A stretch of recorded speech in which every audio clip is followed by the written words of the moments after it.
Ah, achou que não ia ter vídeo hoje, né, turma? Vocês acharam errado. Vai ter vídeo sim, entendeu?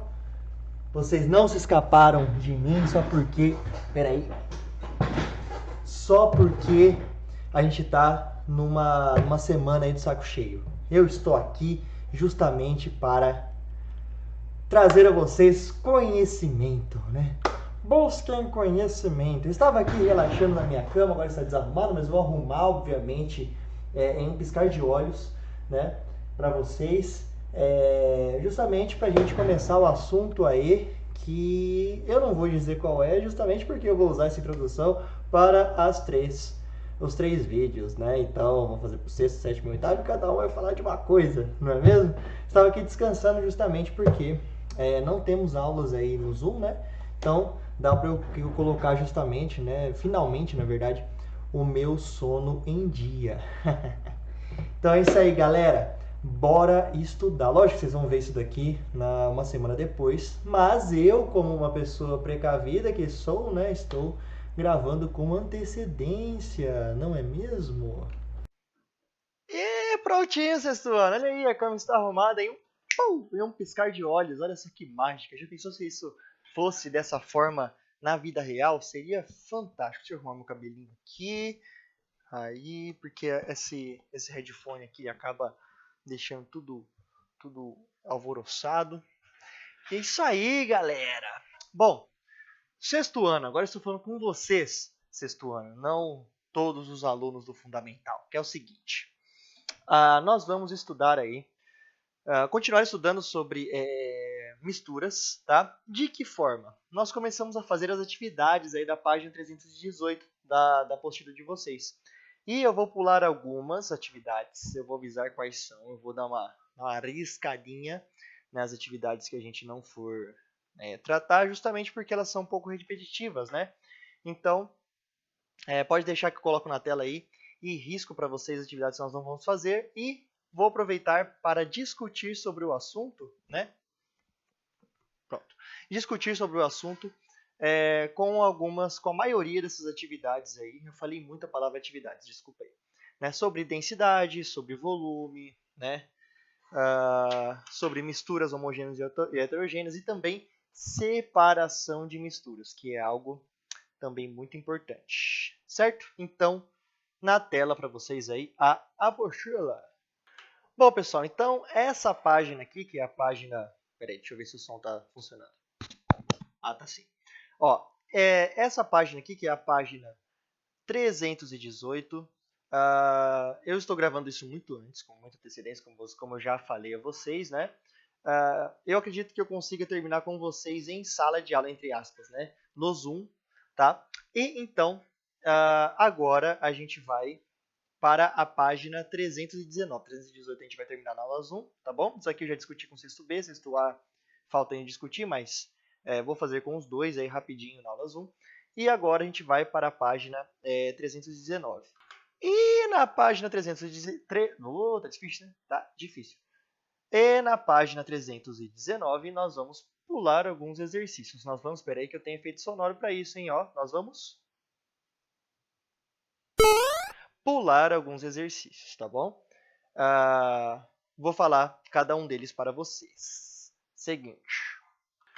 Primeiro, para fazer o exercício 5, precisamos antes fazer o 3 e o 4. Não, o 3, na verdade, né? Atividade 3. Nós vamos fazer o 3. Então, primeiro nós vamos fazer em sala de aula. Fala sala de aula, mas vocês entendem, né? Nas aulas 1, o exercício 3, atividade 3, e depois a gente passa para o 5. Por enquanto, nós vamos, então, fazer o quê? Nós vamos pular esse exercício e vamos para o exercício... Não, exercício 6? Não, exercício 6 não, porque exercício 6 nós também vamos pular. Então, vamos para o exercício 7. Nossa, não aguento mais falar exercício. Exercício. Ó, seguinte, esse daqui é bem pertinente, bem interessante, bem importante para o nosso conhecimento, como diz o ET Bilu, que é o seguinte.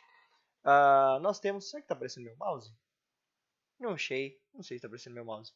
Mas enfim, se não aparecer, eu vou apontar com as minhas mãos mesmo, né? É o seguinte, A foto a seguir, essa foto aí abaixo, né? Ela mostra... Ah, agora tá, maluco. Aqui, agora tá. A foto a seguir, ela mostra uma mistura heterogênea de 3 fases. Mel, leite e óleo. Quem que faz uma mistura dessa, né? Não sei, não sei. Às vezes é para o próprio estudo, né? Ou seja, o mel fica lá embaixo, o leite fica no meio e o óleo fica em cima. Lembrando sobre densidade dos materiais. Como eu disse a vocês, vocês me responderam para mim. Lara Ramos também falou no sexto B, sexto A, desculpa. Miguel também, né? Eles disseram o seguinte, que quanto maior a massa de um objeto, ou quanto maior a massa de uma substância em um menor volume, né, maior será a sua densidade. Ou seja, se precisa de pouquinho volume para chegar numa determinada massa para um objeto, né, por exemplo, em 1 litro de mel você consegue ter, estou supondo, tá? Em 1 litro de mel você consegue ter 1,2 kg desse material, né? Então, 1 litro de mel, você pegar uma garrafa de 1 litro, lá dentro vai ter 1,2 kg de mel, por exemplo. Agora, se você pega essa mesma garrafa e enche de água, essa garrafa de 1 litro, né? E enche de água, essa garrafa cheia de água vai ter 1 quilo de água lá dentro. Né? 1 litro de água corresponde a 1 quilo em massa. Tá? 1 litro de mel vai ter 1,2 kg de massa. Ou seja, você tem, ele é mais, entre aspas, pesado, ocupando o mesmo volume no espaço. Né? Quer dizer que ele é mais denso, mais pastoso, mais denso. Tanto que você, quando você tira o mel do potinho lá, você percebe que ele é bem pastoso. Né? Ele tem aquela consistência característica, né? Agora, leite. Em 1 litro de leite, você vai ter menos de 1,2 kg, vamos supor. Você vai ter 1,50 kg, né? E no óleo a gente viu que 1 litro de óleo vai ter mais ou menos aí 900 ml. 0,9... Não, desculpa. Nem vou cortar isso aí. 1 litro de óleo vai ter aproximadamente aí 900 gramas, né? 0,9 quilogramas, 0,9 quilos. Então, quer dizer que o óleo ele precisa de um volume maior para chegar numa determinada massa. Quer dizer que ele é menos denso, entendeu? Quer dizer que ele é mais, entre aspas, mais leve em um volume que a gente está pegando aí de 1 litro. Né? 1 litro de óleo ele vai ser mais leve do que 1 litro de água, que vai ser mais leve que 1 litro de mel. O mel, então, ele é mais denso. Beleza? O material que é mais denso, quando a gente coloca numa mistura, ele fica lá embaixo, como o mel está aqui. Ó. Como, por exemplo, o mel está aqui nessa mistura. Né? E aí, conforme você vai misturando, conforme mais para cima você for, menos denso aquela substância vai ser. Então, o mel é mais denso que o leite e o leite é mais denso que o óleo. Sacou? Tranquilo, né? Com isso, vamos responder a questão aí, que é a seguinte... Opa, peraí que eu me embananei aqui. Que é a seguinte, né? Qual das substâncias na mistura apresenta maior densidade? Por que você chegou a essa conclusão? O mel. Olha o que está acontecendo. Aqui, ó. O mel, né? Porque o mel ele está no fundo dessa mistura. Ele é a primeira aqui, a mais baixa dessa mistura, não é mesmo? Então, vai ser o mel. Por que você chegou a essa conclusão? Cheguei a essa conclusão porque por causa da oposição do mel na mistura. Né? Então, vamos fazer Vou deixar aí uma resposta, uma sugestão de resposta bem interessante para vocês em uma salva de palmas. Uma salva de palmas. Pronto. O mel é a substância mais densa da mistura, já que está no fundo do copo. Simples assim, né? Tranquilo, sossegado, sem apavoro, né? Sem sofrimento, sem choro, nada disso. Então, B. Qual das substâncias... Não está aparecendo o meu mouse. Não está aparecendo. Tudo bem. Qual das substâncias presentes na mistura apresenta menor densidade? Por que você chegou a essa conclusão? É a mesma resposta da A, só que a gente vai falar o contrário. Né? Na verdade, aqui ó, seria o óleo, porque está na superfície, mais próximo à superfície da mistura, mais próximo à superfície do copo. Né? Então, respostinha para vocês em agora um estalar de dedos. Muito bem, olha só. Só não dá para ir mais rápido, né, com a salva de palmas ou o estalar de dedos, né? Justamente porque eu tenho que apertar o botãozinho aqui no meu teclado, né? Os botõezinhos para pausar, né? Justamente para cortar. Então não dá para ser mais rápido que isso, não é mesmo? Mas não tem problema. Para a aula ficar um pouquinho mais interessante, né? Então, o óleo é menos denso, pois ele está em cima das outras substâncias nessa mistura. Substâncias, vamos colocar aqui, da mistura, para ficar um pouquinho melhor, né? Em cima ou mais próximo à superfície também dá certo, também funciona, tá bom? Então, vamos para a atividade 8, que na verdade, atividade 8, nós vamos fazer o quê? O que? Adivinha que nós vamos fazer com a atividade 8? Espera aí, deixa eu colocar ela mais aqui. Adivinha que nós vamos fazer com a atividade 8? Nós vamos pular essa atividade, justamente porque ela é um pouco repetitiva, tá bom? Por tudo que nós já conversamos aí em sala de aula, já fizemos alguns exercícios a respeito de cada uma dessas frases aqui. Então vamos para a 9. Vamos ler esse texto a seguir. Um iceberg gigante. Mas que coisa, às vezes aparece meu mouse, às vezes não. O que será que está acontecendo? Não sei, não sei. Então lê comigo. Um iceberg gigante de quase 6.000 km² se deslocou da Antártida. Faltou um acento aqui, ó, senão vira Antartida, né? Antártida. Em português tem acento aqui. O imenso bloco de gelo está à deriva e vai demorar muito tempo para derreter. Se esse imenso bloco de gelo começar a se mover, dará uma volta em torno do continente ártico, levado pela corrente litorânea e apresentará perigo para a navegação. Então, né, um iceberg gigante aí se desgarrou, né, do continente antártico. E por que que esses imensos blocos de gelo aí não afundam na água? Justamente porque a água, gente, ela tem um negócio diferenciado em relação às outras substâncias, tá? Ela realiza uma ponte, né, entre as partículas que formam a água, que a gente chama de moléculas, né? Ela forma pontes que se chamam pontes de hidrogênio. Imagina, em vez delas ficarem, deixa eu pegar aqui duas, sei lá, qualquer coisa aqui. Em vez delas ficarem juntinhas assim, ó, vamos pensar, cada rodelinha dessa seria uma molécula de água, né? H2O, água. Em vez delas ficarem juntinhas assim, ó, né? Quando elas se solidificam, elas formam as pontes de hidrogênio, então as moléculas ficam mais separadas, é como se elas dessem as mãos com o braço esticado assim, ó. Elas dão as mãos com o braço esticado, né? Uma da mão para a outra com o braço esticado. E aí, o que acontece? Em vez de elas ficarem juntinhas, agarradinhas, abraçadinhas, não, elas vão ficar assim. E a outra vai ficar assim, e a outra vai ficar assim. Então vai formar como se fossem pontinhos, partículas, né? Bem distantes uma das outras.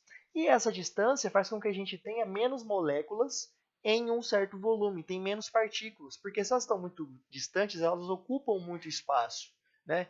Então, em vez de ter tipo 50 moléculas numa gota de água, ou, né, não, uma gota de água vai ter milhões de moléculas, mas enfim, um determinado espaço, vai bem pequenininho. Em vez de a gente ter 50 moléculas, a gente vai ter 25, por exemplo. Então, ela vai ter menos massa em relação ao volume. Significa que a água na forma de gelo, ela é menos densa do que a água líquida. Vou tentar achar um esqueminha aqui para vocês, que dá para explicar melhor isso. Aqui, achei um esqueminha legal aqui para vocês. Ó. Ih, caramba. É o seguinte. Quando a água está em estado líquido, aqui é H2O. Ó. Essas bolinhas laranjas aqui são as moléculas de hidrogênio, H2 tem 2, né? E o O, que é o oxigênio, que é a bolinha azul. Então, quando a água está em estado líquido, né? Ela não tem essas pontes de hidrogênio, então elas ficam, essas partículas ficam soltinhas, né? Elas ficam soltinhas e elas podem ficar próximas entre elas tranquilamente. Acontece que quando a água congela, a gente chama essa água congelada de gelo, obviamente, né? Quando ela congela, justamente ficam essas pontes de hidrogênio que meio que formam essa estrutura super organizada. O problema é que, como ela fica super organizada assim, né? Como também a gente consegue ver nessa imagem aqui que eu separei para vocês, né? Quando ela fica muito organizada dessa forma, as moléculas, né, elas ocupam mais espaço, porque elas ficam mais distantes entre elas, como eu disse, né, a mãozinha dada, tal.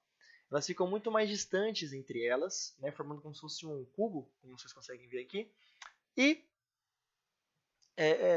ocupa mais espaço. Ou seja, isso diminui a densidade da água. A água na forma líquida é mais densa do que a água na forma sólida, a 0 grau. E é por isso mesmo que os icebergs, né? Os icebergs, que são pedaços bem grandes aí de gelo no oceano, né? Eles acabam flutuando. Primeiro que a água, olha só que legal, essa é só a ponta, essa é só a ponta do iceberg, como dizem, né? Então, o que acontece? A água salgada, a água do mar salgada, ela já é mais densa do que a água pura, ou a água sem tanto sal assim. O sal ele aumenta, a salinidade aumenta a densidade da água, ou seja, pouca coisa consegue afundar naquela água. O empuxo, como a gente falou, né, nas aulas anteriores, é muito grande. Ainda além disso, o gelo, como vocês conseguem ver aí, ele tem menos densidade, na verdade. Ele tem menos densidade do que a água líquida. Então, se ele é menos denso, assim como a água e o óleo, né, que o óleo fica em cima por ser menos denso, né, por ser menos denso, o gelo, então, boia na água. Simples assim. E com isso a gente consegue, então, responder a nossa activity. Pronto. Os icebergs flutuam na água porque, devido às pontes de hidrogênio entre as partículas de água, o gelo é menos denso que o líquido, né? Eu estou escrevendo água muitas vezes, que o líquido. E, por isso, ficam por cima na mistura. A mesma coisa que você misturar, por exemplo, água líquida com gelo, né? Você pega a água e coloca o gelo em cima, o gelo vai ficar em cima, o gelo não vai afundar, né? Isso é diferente de qualquer outro material, né? O metal, por exemplo, líquido, ele vai ser menos denso do que o metal sólido, né? Deixa eu pensar o que mais. A própria lava, né, que é a rocha derretida, a rocha na forma sólida ela vai ser mais densa do que a lava, né? E por aí vai. Muitas coisas em forma líquida, elas são menos densas em relação à forma sólida. Nesse caso, não. O gelo sólido ele é menos denso do que o gelo líquido, por isso que ele fica por cima. Deu para entender? Espero que eu não tenha confundido a cabeça de vocês, tá bom? Ah, professor, você está escrevendo muito rápido. Pausa o vídeo e copia. Já falei isso daí, né? Por favor. O vídeo não tem nem 40 minutos aí, então dá tempo de fazer isso daí, né? Então é isso aí, galera. Exercício 10, nós vamos pular, tá bom? O 11 também. O 12 também, pois é, porque a gente já falou muito sobre areia e sal e água aí, e nossa senhora, não aguento mais falar sobre isso, né? Muito repetitivo. 13 também, vamos para o 14, que eu gostei aqui dessa questão aí de alternativas, tá bom? Aqui, exercício 14, página 321. Vocês conseguem ver aqui, ó, página 321, como está aqui em cima da minha webcam, tá bom? Então, vamos lá. Peraí, exercício 14, não é mesmo? Então, vamos lá. No caso da atividade anterior, tá. Vamos fazer a 13. Eu falei que ia pular, mas deixa pra lá, a gente vai ter que fazer. Vamos fazer a 13. Ó, no preparo do feijão para o almoço, é necessário separar os grãos de feijão bons dos ruins, podres, quebradiços, murchos, entre outros componentes, como pedrinhas ou grãos de outros cereais, né, caso você esteja coletando o seu próprio feijão. Sabendo disso, responda: que tipo de mistura é formada por feijão e outras substâncias sólidas, pedrinhas e grãos de outros cereais, por exemplo? Homogênea que não é, né? A gente consegue bater o olho e saber que a diferença de feijão para soja, para grão de bico, para arroz cru, né, no caso, pedrinhas, pedacinhos de terra, torrões de terra, então a gente consegue saber a diferença. Então é uma mistura sólida, né, e heterogênea. Então vamos escrever isso daí, ó. Não vou nem cortar, vou escrever direto. Mistura sólida e heterogênea. Simples assim, né? Para separar o feijão dos outros sólidos é simples, né, gente? É um jeito simples, porém um pouco trabalhoso, que é usando o método de catação. Catação que é catar, né? Justamente, você pega, você colhe, você separa com suas próprias mãozinhas e com a sua... e vendo a diferença aí de textura, de características do feijão, das outras estruturas, dos outros grãos, né? Você consegue separar. Então, por meio da catação. Supondo que o feijão, além dos outros sólidos mencionados, também contenha muita casca solta entre os grãos, né? Antes da catação, que método seria o mais indicado? Ah, já responde a C, já responde a B, né? Para você, como eu falei do trigo, né, nas aulas também, para o A e para o B, para o sexto A e para o sexto B, se tem o grão e junto com esse grão tem aquelas casquinhas que ficam meio soltinhas, né? E elas são mais leves do que o grão, o que você faz? Você coloca um ventilador lá, né? E o ventilador vai fazer com que essas casquinhas voem e vai ficar só o feijão. Então, para isso, o método indicado seria a ventilation. Isso aí, exatamente. Ventilação. Muito bem, você ventilar, você assoprar, ou você, né, ou uma pessoa, ou mais fácil do que isso, um ventiladorzinho. Muito bom. Então, no caso de atividade anterior, o método de ventilação, que já respondeu, a 14 já responde a C, né, a 13C. O que você faz? Você separa as cascas cereais por meio de correntes de água? Não, isso daqui seria aquele processo, qual é o nome mesmo? Ódio, isso que eu esqueço, ó, tá vendo? Não sou de ferro. Levigação, né? Você usar corrente de água para separar é no caso do ouro, que você faz o método de levigação. Então, essa daqui está errada. Utilizar a imantação? Não, imantação é usar imã. E para ter imã tem que ter um objeto metálico, tem que ser algo feito de metal e algo que não é feito de metal. Por exemplo, uma mistura de areia com limalha de ferro, né? Com pedacinhos de ferro. Então, você coloca o imã lá e você separa o imã da areia ou da terra, né? Justamente porque os pedacinhos de ferro vão grudar no ímã. Separar as cascas dos cereais por meio de correntes de ar. Sim. Correntes... Não é texto não, cara. Não, é isso daqui, ó. Por meio de correntes de ar. Sim, letra C.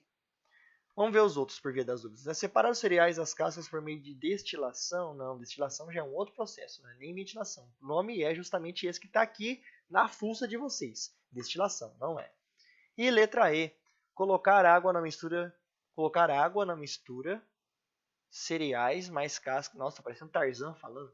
Colocar água na mistura cereais mais cascas e posteriormente filtrá-la.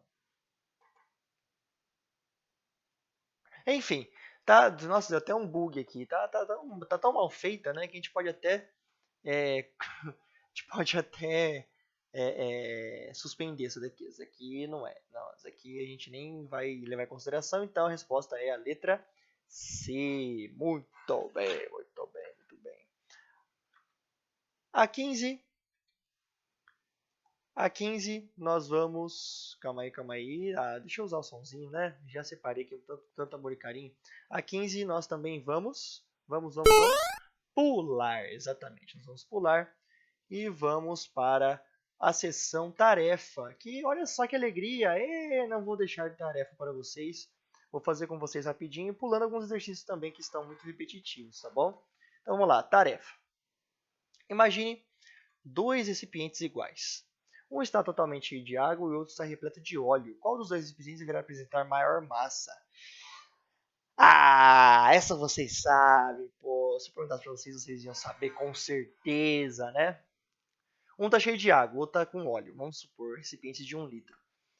Um está com água e esse que está com água vai ter 1 litro de água, vai ter 1 quilo, né? Vai apresentar 1 quilo.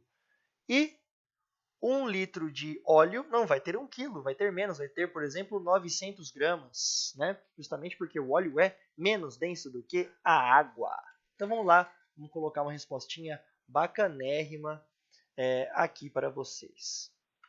Prontinho, galera. Então, o recipiente contendo água será o de maior massa, já que a água é mais densa que o óleo. Se a água é mais densa, ela vai ocupar menos espaço para ter a mesma massa, que a gente chama de peso no dia a dia, né? Ou se não, no mesmo volume, por exemplo, 1 litro, né? A água ela vai apresentar uma massa maior. Vai ter 1 quilo, por exemplo, 1 quilograma em 1 litro de água. Enquanto que o óleo vai ter 900 gramas, né? 0,9 quilogramas, vai ser menos, né? Em 1 litro também. Beleza? Isso a gente já está carequinha de saber. E vamos continuar aí. Exercise 2, exercício 2. Exercício 2, a tarefa aí da página 322. Seguinte, essa a gente acabou de responder aí, algo muito parecido, né? Só não cortei justamente porque ela é muito rápida para responder, né? Formou-se gelo em uma piscina de uma região muito fria. As placas de gelo sempre iam à superfície para lá.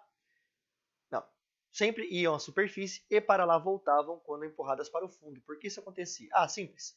Vamos supor que a gente mora em um país que não seja o Brasil, né? Nesse calor maravilhoso aí da nossa terra, né?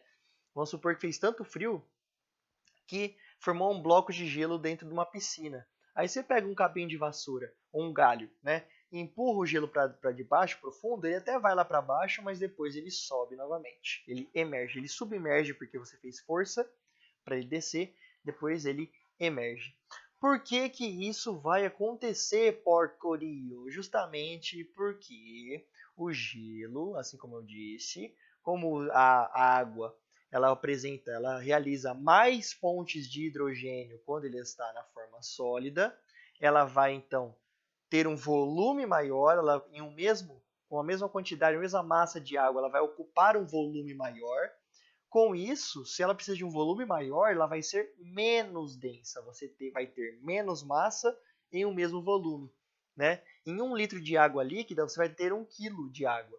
Em 1 litro de gelo, você vai ter 800 gramas, 700 gramas desse gelo, né?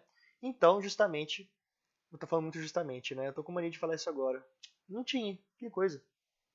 Então, isso acontece porque o gelo ele é menos denso do que a água líquida. Falo água líquida porque gelo não deixa de ser água também, né? Então, respostinha bacana aí na tela de vocês agora. Prontinho! Porque o gelo é menos denso que a água líquida e por isso tem a tendência de ficar por cima na mistura.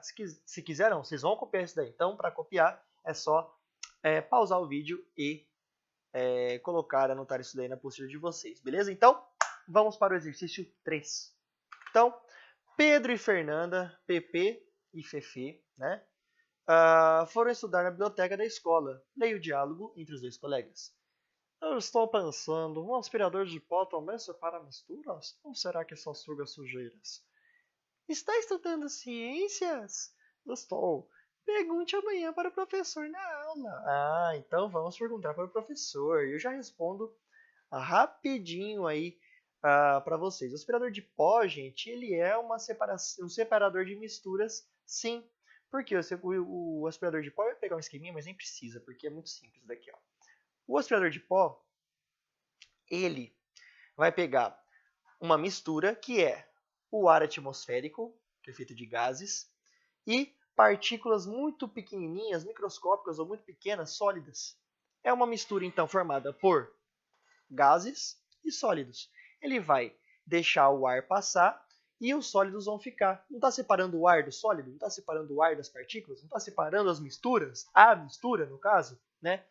Ou melhor dizendo, as substâncias, né? Os elementos da mistura. Está separando o ar da partícula. A partícula fica lá no filtro e o ar passa limpo. Certo? O aspirador de pó é, portanto, um separador de misturas, sim. Muito bem. Eu achei bem interessante essa pergunta aqui, né? Então, parece que Pedro e Fernando estão precisando de uma ajudinha. O professor de ciências está aqui. Aqui, ó. Estou aqui, professor de ciências. Para auxiliá-los na resposta, explique o funcionamento de um aspirador de pó. Identifique o processo de separação de misturas que ocorre quando o aparelho está em funcionamento. Então, existe um filtro dentro do aspirador de pó que segura as partículas sólidas, poeira, presentes no ar. Portanto, esse aparelho separa os elementos poeira e o elemento ar dessa mistura heterogênea que é feita de sólidos e gases. Então separa os sólidos, que é a poeira, dos gases, que são os gases que compõem o ar atmosférico. Simples, simples, simples, tá bom? Então, bora para o exercício 4. Esse exercício 4 eu gostei da forma que começou, né? Suponha que você e seu amigo estejam se aventurando na cozinha. Já leva em consideração que vocês não sabem cozinhar, mas eu sei que alguns de vocês sabem sim, né? Fazendo um molho de tomate e carne para o macarrão. Mas acho que o molho ficou com muita gordura. Tendo em vista os métodos de separação de misturas, qual deles poderia ser empregado para analisar essa hipótese? Como problema de excesso de gordura deveria ter... Peraí que eu me confundi aqui, me embananei tudo aqui na língua. Como o problema do excesso de gordura poderia ser resolvido? Bom, tem muita gordura no molho. A gordura, assim como o óleo, ela não se mistura na água, né? Então, a gordura ela é hidrofóbica, ou seja, ela não se mistura na água. Não é que ela tem medo da água, né? Hidrofóbica, medo da água. Não, na verdade, que coceira, meu Deus do céu. Na verdade, ela não se mistura na água. Então, a gente pode usar isso daí a nosso favor. Como que a gente faz isso? A gente espera toda essa mistura aí de molho esfriar. Quando ela esfria, a gordura ela fica um pouco mais próxima do sólido, mais pastosa, né? Consequentemente, o que vai acontecer? Essa gordura ela vai ficar na superfície da água. O óleo e a gordura ela é menos densa que a água. Então a água do molho fica embaixo e a água do molho fica embaixo e a gordura fica em cima. Então você deixa o óleo em cima, aí você pega uma colherinha e pesca esse óleo, essa gordura, ou a maior parte dela, é impossível tirar 100%, mas a maior parte você pesca assim esse óleo e joga fora. E aí esse molho ele vai estar com menos gordura.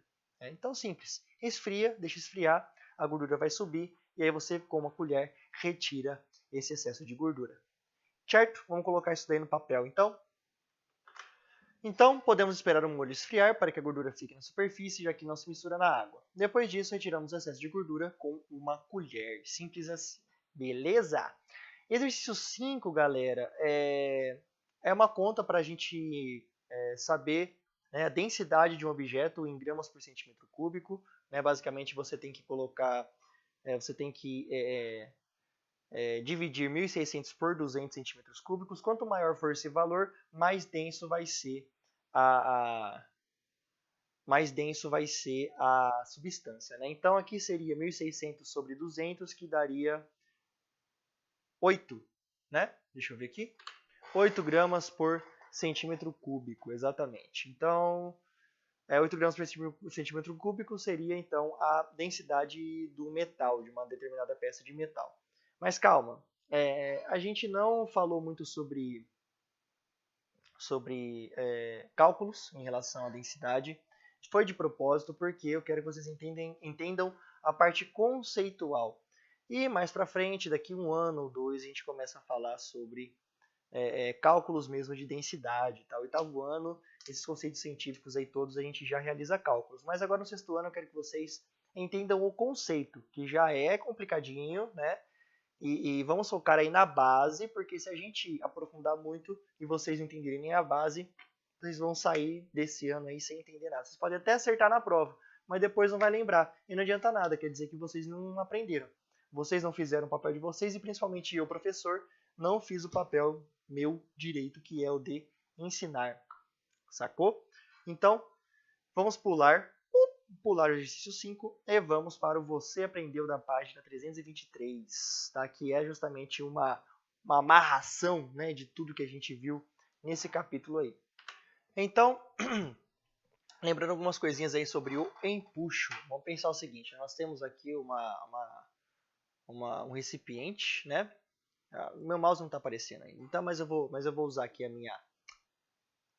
vou usar a minha própria mão aqui para para apontar para vocês. Aqui, desse lado, nós temos um recipiente que está vazio, né? Não tem nada dentro, não tem nenhum líquido, não tem líquido algum dentro. Então, por conta disso, o ar ele é menos denso que a água, então o empuxo vence a massa, né, ou melhor, o peso, nesse caso é peso mesmo. O empuxo vence o peso desse objeto. Então, se o empuxo, se a setinha azul aqui né, que está para cima está vencendo a setinha que está empurrando para baixo, quer dizer que a de baixo, né, que está vindo de baixo para cima, vence e a garrafa fica boiando na água. Agora, nesse caso, se a gente encher essa garrafa de algum líquido, provavelmente, né, aí vai ser um líquido mais denso do que a água, né, ou desse líquido que está em volta. A setinha preta que está de cima para baixo está vencendo a setinha que está de baixo para cima, ou seja, esse objeto então vai ficar no fundo desse recipiente. Muito bem, então vamos lá. Então, antes de mais nada, gente, corrijam um negócio que está escrito aí na apostila de vocês, que é o seguinte, tá? Em razão... deixa eu começar, né? Ali do zero. A garrafa em A, ou seja, aqui na A, né? Na primeira... Oh, Jesus amado. Aqui. Não tem nem letra A, né? Mas enfim, isso daqui é o desenho A, esse daqui, do lado esquerdo, tá? Em a garrafa é menos densa que a água por se deslocar. Enfim, em razão disso, o empuxo vence o peso da garrafa e flutua na água. E essa, né, vamos escrever aqui, essa, né, que é a garrafa, flutua na água. E essa flutua, essa é a garrafa, flutua na água. Porque, justamente, o empuxo da água vence o peso da garrafa. Muito bem. Então, continuando, a garrafa da figura B, que é aquela que a garrafa está no fundo, né? Que a gente consegue ver aqui, né? A garrafa da figura B tem mais... Tem mais o quê? Ah, tá. Tem mais ou melhor dizendo, né? Ai, tá muito ruim isso daqui. Na verdade não é massa, nesse caso seria o próprio peso. Peraí que eu deletei o que não deveria também. Agora eu acho que foi melhor. Ó, tá vendo isso tudo que tá riscado aqui, ó? A garrafa da figura B tem mais, tananã, aqui o tananã, por ela deslocar. Tira tudo isso aqui, tá? Ficou muito confuso e escreve o seguinte. O peso, nesse caso é peso mesmo, que é a massa do objeto vezes a gravidade, vezes a aceleração da gravidade daquele planeta. No caso aqui, planeta Terra, 9,7 metros por segundo ao quadrado. Enfim, esquece isso daí tudo. Só pensa o seguinte, que isso aqui é realmente peso. É a capacidade do objeto de ser atraído para o centro da Terra. Tá? O peso da garrafa da figura B é maior que o empuxo da água. Tá? Então escreva só isso daí. Né? Risca tudo isso e escreve isso que eu coloquei na tela para vocês que está aqui. Em razão disso, a garrafa, ou melhor, o peso da garrafa, me deixa assim, é o peso da garrafa, mas enfim, a garrafa vence o empuxo da água e afunda na água. Então já escrito água, né? Então a gente só escreve empuxo.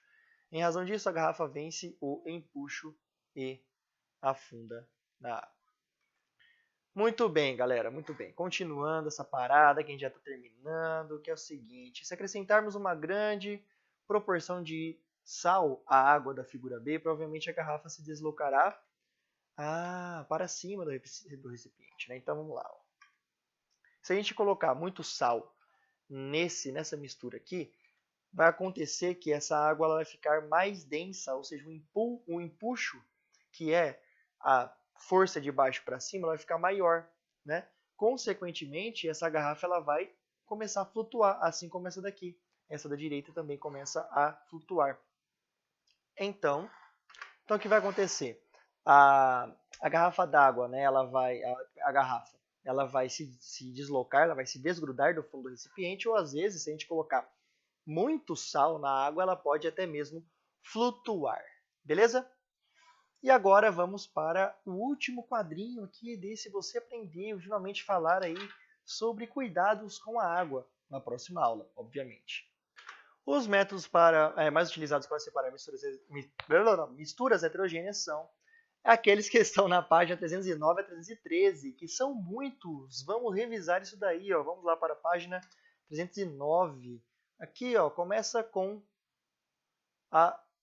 tem que estudar esses métodos, hein, vocês. Peneiração, catação, ventilação, levigação, imantação, dissolução fracionada, flotação, que é pelo método de flutuação, né? Filtração simples e composta.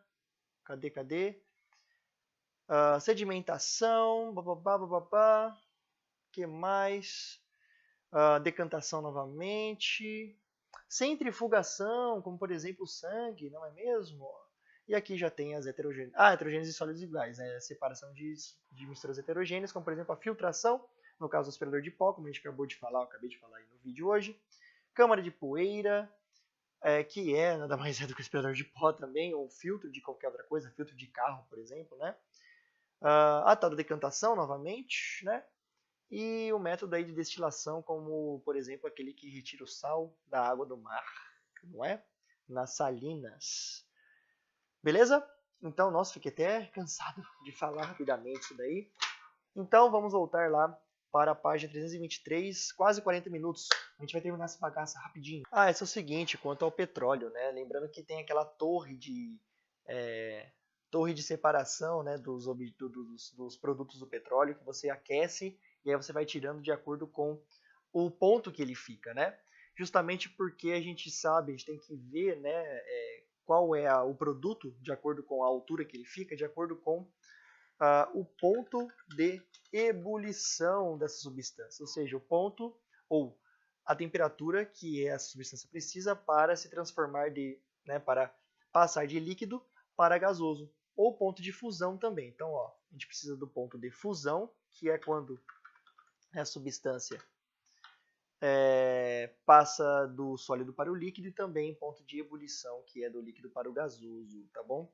Peço desculpas aí de não ter indo mais a fundo nesse tema aí, né? Pontos de fusão e de ebulição. A gente vai falar sobre isso muito aí mais pra frente, nos próximos anos. E é isso aí, galera. Essa foi. Nossa Senhora, essa eu cansei. Então, a gente se vê numa próxima, tá bom? Próxima aula, então, ou vídeo do YouTube. Tô pensando em fazer 2 vídeos essa semana, hein? Não vou prometer, mas eu tô pensando em fazer. Próximo vídeo, então, do YouTube, ou aula Zoom, a gente continua falando, na verdade, mudando de um pouco de assunto, né? A gente vai falar sobre tratamento de água, tá? Cuidados com a água, tratamento de água e esgoto, né? Poluição, formas de se evitar ou de se tratar a água poluída e por aí vai. Tá bom, gente? Espero que vocês tenham gostado da aula de hoje, vocês tenham curtido e a gente se vê numa próxima aí. Certinho? Então, vou nessa. Falou, valeu.